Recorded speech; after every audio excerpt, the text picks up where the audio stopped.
How to play music on Spotify. So basically, if you want to play music on Spotify, it is very simple to do so. Download the Spotify application from your respective app store, which could be Play Store or your Apple ID app store. Once you download and open it up, make sure also you log into your account. Now, to play music is very simple.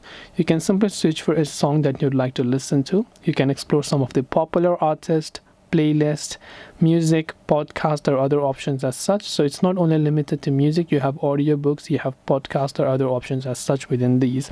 So here you can simply go ahead and explore all of those options right here, and all you have to do to play it, just hit the play button. If you're inside a certain playlist, right there you can see the song will begin playing itself. If you want to switch to the next song, you can go ahead and then select that.